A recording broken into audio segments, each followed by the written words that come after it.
from SVL Free News and Views for Wednesday, April the 17th. Hope you're having a great week. It's a beautiful day here in downtown Statesville. I'm here at the United Way. I'll be explaining why very shortly, but first of all, I want to thank our sponsors.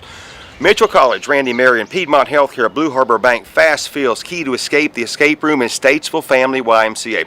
Okay, we're down here at the United Way. We just had an interview, Mike Furman had an interview with Barry and Anna Gordon and Brett Eckerman talking about the $1 Million Challenge and what it means about the endowment for the United Way. So lots of good things are coming down the road for the United Way, and he wants to talk about how you can participate and to help to endow, to increase this endowment. And I'll be giving you the contact information for Rob Collier. I'll be showing you that right here. And you can contact Rob and how you can get involved for this very worthy project here at the United Way. United Way gives back so much to Statesville and Iredell County, so hear how you can participate in that. And if you've got an idea for them, they want to hear it. So Brett wants to hear from you today about how you can support the United Way of Iredell Thanks, Brian. County. I'm here today at the United Way of Iredell County with Executive Director Brett Eckerman and Barry and Anna Gordon. Thanks for joining us. Yes. Good morning. Good morning. Excited to be here today to talk to you about the $1 Million Challenge, which is an incredible opportunity for the United Way and for the community to really take care of itself. But this is not just something the United Way is doing, it's going to require the whole community.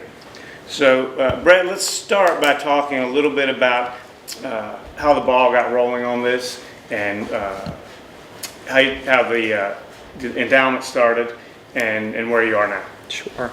So several years ago, 2012, the end of 2012, we received a out-of-the-blue gift of $100,000, the largest individual gift we had ever received. And our board had a choice of either putting that into campaign for 1 year and raising the agency amounts way up, and then next year, well, what happens? Are we going to have to ramp it back down?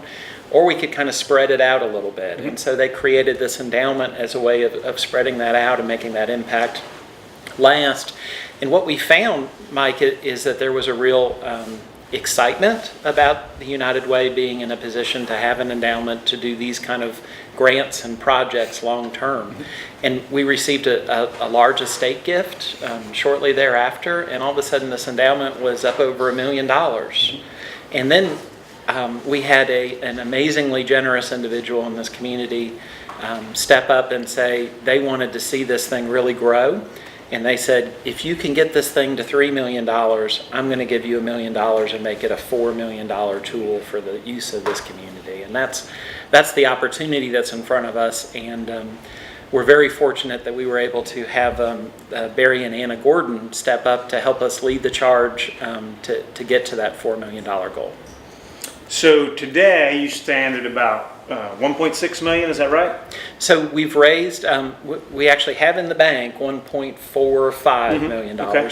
But we've raised more than that. We have 1.2 million of our $2 million raised in the challenge. Now some of that is pledges over several years. A few of those are planned gifts or long-term kinds of gifts. So there's lots of ways to participate and get involved. So how much more do you have to raise? So we have about about $774,000 left to raise, to be exact. Okay. And so you're in the public phase of the campaign right now, and the Gordons are leading the charge, and we're excited to help spread the word. Let's talk a little bit about different ways that people can give. Barry, maybe you could speak to that. Well, we could start with, of course, cash. And another way is if you have real estate, you can give real estate. A third way, you can probably give from estate planning. You can give an insurance policy. You can give a retirement plan. These are promises. They of course, insurance policy. You can wait till later, of course, but as a joke. But anyway, that counts. I mean, that counts toward raising the $2 million to receive the gracious $1 million gift. So tell us a little bit, Anna, maybe about how you guys are reaching out to the community and different things you're doing to not really convince, but kind of let people know about the need in the community and how this endowment will help over time. Well, we are very fortunate to have a fabulous committee that's helping us reach out in the community, and we are just spreading the word. Everybody pretty much knows about the annual campaign, But we want to make sure that everyone knows that this is different. This is separate from the annual campaign. And it's going to do something in the future that we won't know. Our kids will benefit, our grandkids will benefit from it. But we are pretty much, I think, putting in that insurance policy that the Statesville community is going to have that money there for whatever needs arise. So I think that pretty much speaks for itself. So that's what we're going out and spreading the word about. Yes. Okay, and Brett, the endowment's already paying dividends in the community. You've already made some investments. Tell us a little bit how the money's helped already. So our first gift that we made from this endowment is a great example of the kinds of things we want to do. We're looking at this not to be ongoing programming, but to start something new, different, to be game-changing kind of grants for our community. And the first grant we were able to do from this fund helped the Veterans Transitional Home get up and running over as a partnership with Fifth Street Ministries, Statesville Housing Authority, and the Piedmont Veterans Council. Boom, we had a lack. Veterans that were not having a place where they could be helped and get the services that they need when they were facing homeless. At the end of this grant cycle, that's been solved. There's a home now that's serving veterans, that's making a big difference in this community. And those are exactly the kind of opportunities we're looking for, Mike, where we can do something that really changes the game in Statesville and North Iredell County and Troutman and take us to a new level. And I know you're already accepting applications when you see other emerging needs or nonprofits or other agencies see a need. Tell us a little bit about that process. Absolutely. So we're doing some work to research, develop needs. We're working with the health department right now in a community needs assessment, but we're also asking for help from the community, identifying great opportunities. If you see a place where a one-time gift can make a big difference, come let me know about it. Come and talk to me, share it, because that's exactly what we're trying to unearth and provide resources for. United Way has been in the business, the mission of creating resources for the best community programs in this community for 65 years. This is just a new tool that allows us to take that to another level. And Barry, when you look to the future, obviously you can't predict or anticipate needs. Yes. And that's exactly why this endowment is so important, right? Yes, correct. You know, there could be a need. Let's say, for example, unfortunate tornado hits Iredell County, and folks need to be clothed. They need food. They need shelter, and there's money here that can help.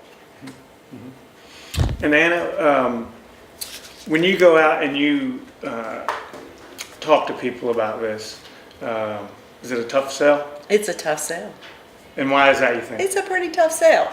As I mentioned before, we have to make sure that we separate out that we're not asking for the annual donation from the annual campaign, that this is something different. And some people just don't like to give to endowments, quite honestly, and so you kind of have to work around that. And I just tell them that, you know, it's something that's going to keep this community going. And we believe in Iredell County. We believe in supporting our community. And I think if you're enthusiastic and positive, that you can change people and hopefully turn that around.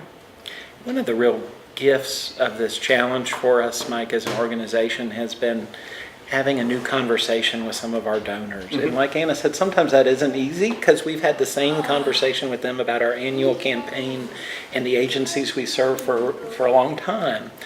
But it's been amazing to see the number of families we've had step up and do something that people that have given dedicated gifts to our annual campaign for decades at a certain level and have stepped up and done a six-figure gift to this campaign. Conversations that, frankly, we might not have had the courage to have with some of our donors before, and the results have just been astounding. Well, a lot of our donors understand this is an endowment, and the money is going to be secure. Right now it's secured with Foundation of the Carolinas, and we have a committee.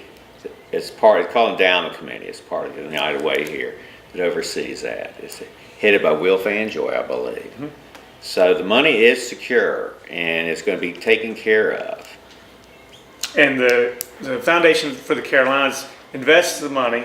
They advise you on the return. Yes. And then your board will decide how to invest the Yes. the dividends, basically. Correct. They will. Very much so. And that's part of the strength too. We have such a strong board of directors, 30 local volunteers embedded in this community that can really help make sure this money's used the way it needs to be used for the benefit of this community.